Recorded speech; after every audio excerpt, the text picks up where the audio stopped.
નમસ્કાર મિત્રો, સ્વાગત છે તમારું અમારી ચેનલ અવનવી વાતો પર। જય શ્રી કૃષ્ણ, રાધે રાધે। મિત્રો, રક્ષાબંધન પર ભૂલથી પણ તમારા માતા પિતાના ઘરેથી આ 3 વસ્તુઓ ન લાવો, નહીં તો તમારા પતિ બરબાદ થઈ જશે। ભાઈ બહેનના અતૂટ બંધનનો આ તહેવાર દર વર્ષે શ્રાવણ મહિનાની પૂર્ણિમાની તિથિએ ઉજવવામાં આવે છે। આ દિવસે બહેનો તેમના ભાઈઓના કાંડા પર રાખડી બાંધે છે અને તેમની રક્ષા કરવાનું વચન આપે છે, અને ભાઈઓ પણ તેમની બહેનોની રક્ષા અને જીવનભર તેમને ટેકો આપવાનું વચન આપે છે।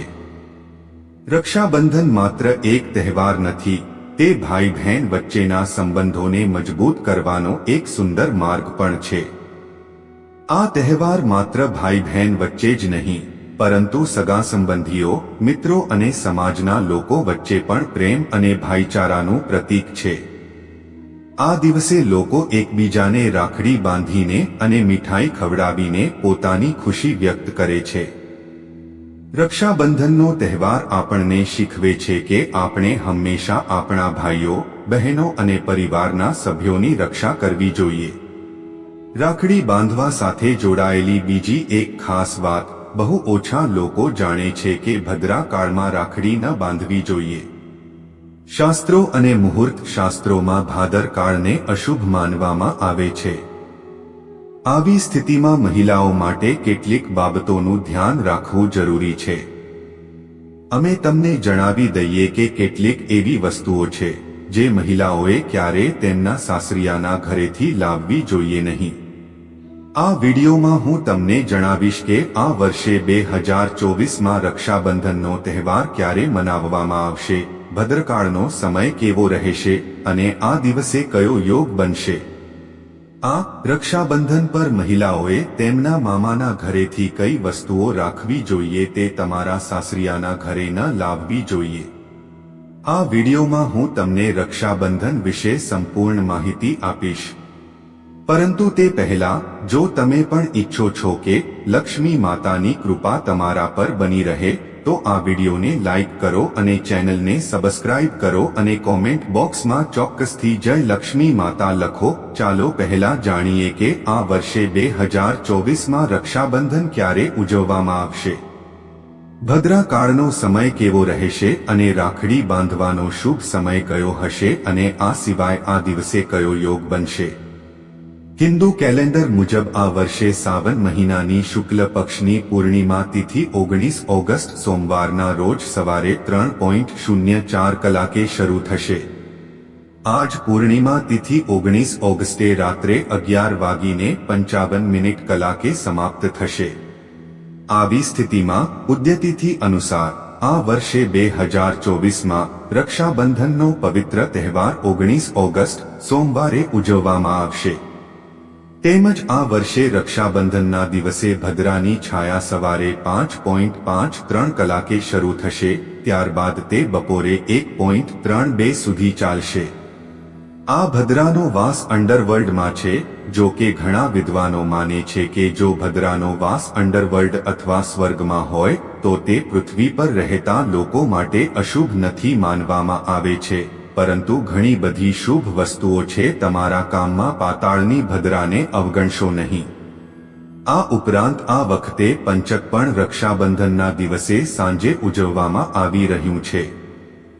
પંચક 19 ઓગસ્ટે સાંજે 7 વાગ્યાથી શરૂ થશે અને બીજા દિવસે સવારે 5:53 વાગ્યા સુધી ચાલશે।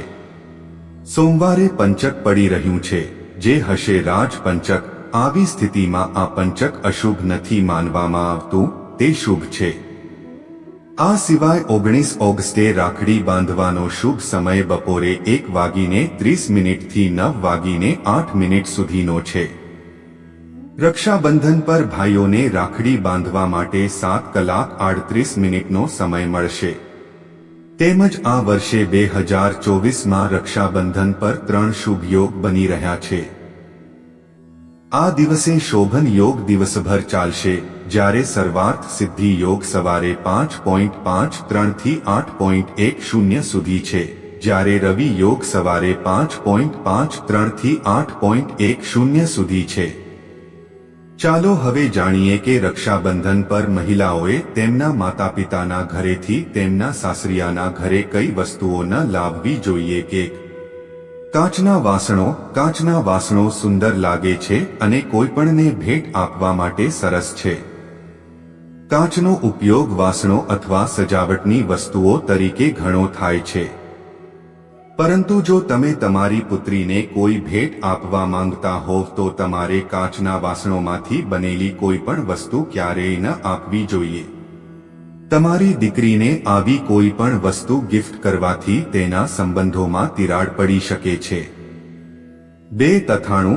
જ્યારે પણ પરિણીત મહિલાઓ તેમના માતાપિતાના ઘરેથી સાસરે જાય છે ત્યારે માતાપિતા તેમની દીકરીઓને ઘણી વસ્તુઓ ભેટ તરીકે આપે છે, જેમાં મોટા ભાગે ચોખા, લોટ, મીઠાઈ, નાસ્તો, પાપડ, અથાણું વગેરે. પરંતુ કેટલીક એવી વસ્તુઓ છે જેને દીકરીના સાસરે મોકલવી અશુભ માનવામાં આવે છે. તેમાંથી એક વસ્તુ છે અથાણું.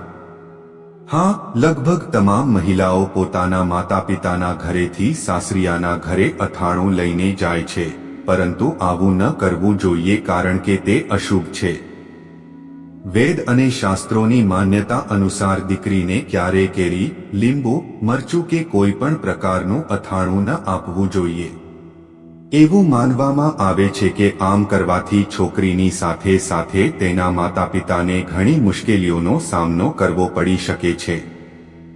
જે ઘરમાં દીકરીને અથાણું આપવામાં આવે છે એ ઘરમાં દીકરી ક્યારે સુખી નથી રહી શકતી. તેને માનસિક, શારીરિક કે આર્થિક સમસ્યાઓનો સામનો કરવો પડે છે. કોઈને કોઈ કારણસર સાસરિયામાં મુશ્કેલીનો સામનો કરવો પડે છે. આ સાથે પરિવારના સભ્યો સાથે કોઈને કોઈ મુદ્દે મતભેદ થાય છે. તે જ સમયે માતૃત્વ તરફના માતાપિતાને શારીરિક મુશ્કેલીઓનો સામનો કરવો પડે છે. આ સાથે પૈસાની અછત પણ રહે છે. તેથી પરિણીત દીકરીને ક્યારે અથાણું ન આપવું જોઈએ. 3. મીઠું. જ્યારે દીકરીઓ મામાના ઘરેથી સાસરે જાય છે તો તેનો ધર્મ શું હોવો જોઈએ?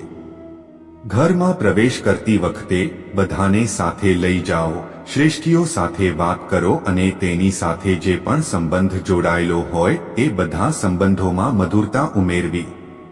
આવી સ્થિતિમાં જો તે માતાના ઘરેથી મીઠું લઈને સાસરિયાના ઘરે પ્રવેશ કરે છે જેથી સંબંધો બગડી શકે છે, તેની સાથે જોડાયેલ દરેક સંબંધ ખારાશનું રૂપ લઈ શકે છે.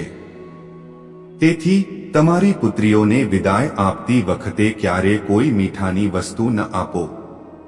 જો દીકરી તેની માતાના ઘરેથી સાસરિયાના ઘરે મીઠું લઈ જાય તો તેના સાસરિયાઓ સાથેના સંબંધો ક્યારેય યોગ્ય રીતે બંધાતા નથી. એ સંબંધ ક્યારે મધુર થતો નથી. તેથી દીકરીઓને વિદાય આપતી વખતે ક્યારે મીઠું ન આપો. 4. Gas stove. રસોડામાં એક ધાર્મિક વિધિ છે. તે ધાર્મિક વિધિમાં માતાના ઘરેથી પુત્રી દ્વારા આપવામાં આવેલ ગેસ સ્ટવનો ઉપયોગ કરો. ઘણા માતા પિતાની આ ઈચ્છા હોય છે, તેથી જ તેની પુત્રીને વિદાય આપતી વખતે તેણે તેને ગેસ કર્યો સ્ટોવ આપો. પરંતુ આવું બિલકુલ ન કરવું જોઈએ. શાસ્ત્રો અનુસાર એવું કહેવાય છે કે જો કોઈ સ્ત્રી પોતાના મામાના ઘરેથી ચૂલો લઈને સાસરે જાય છે તેથી તેની સીધી અસર જે તે ઘરના ગૃહસ્થ પર પડશે. આ કરવાથી મહિલા નવા પરિવારમાં પ્રવેશતાની સાથે જ તે પોતાનો સ્ટવ અને રસોડું સંપૂર્ણપણે અલગ કરી દેશે, જે બિલકુલ સારું માનવામાં આવતું નથી. તેથી તમારી દીકરીઓને વિદાય આપતી વખતે તેમને ગેસનો ચૂલો આપવાને બદલે તેમને રસોડા સંબંધિત વસ્તુઓ આપો. 5. સાવરણીય શાસ્ત્રો અનુસાર દીકરીને વિદાય સમયે કેટલીક વસ્તુઓ ન આપવી જોઈએ, કારણ કે આનાથી તેના સુખી જીવનમાં થોડી સમસ્યા આવે છે. તેથી દીકરીને ક્યારે સોય, સાવરણી, ચાળણી, મરચું વગેરે ન આપવું જોઈએ. 6. કાળા કપડાં. તમારે તમારી દીકરીના લગ્નમાં ક્યારે કાળા કપડાં ગિફ્ટમાં ન આપવા જોઈએ. એવું માનવામાં આવે છે કે કાળો રંગ નકારાત્મકતા દર્શાવે છે અને કાળા કપડાં ગિફ્ટ કરવાથી દીકરીના વૈવાહિક જીવનમાં મુશ્કેલી આવી શકે છે. 7. તીક્ષ્ણ વસ્તુઓ અથવા માચીસની લાકડીઓ, મેચસ્ટિક, છરી કે કાતર ક્યારેય દીકરીને ભેટમાં ન આપવી જોઈએ. એવું માનવામાં આવે છે કે તેની નકારાત્મક અસરને કારણે દીકરીના જીવનમાં મતભેદ થઈ શકે છે અને કોઈ કારણ વગર ઝઘડા થઈ શકે છે. તમારી પુત્રીને ભેટ આપતી વખતે તમારે તેને તીક્ષ્ણ ચીજવસ્તુઓ અથવા માચીસની લાકડીઓ જેવી કોઈ વસ્તુ ન આપવાનું ખાસ ધ્યાન રાખવાની જરૂર છે. તો આ એવી વસ્તુઓ હતી જે મહિલાઓએ તેમના મામાના ઘરેથી તેમના સાસરે ન લાવવી જોઈએ.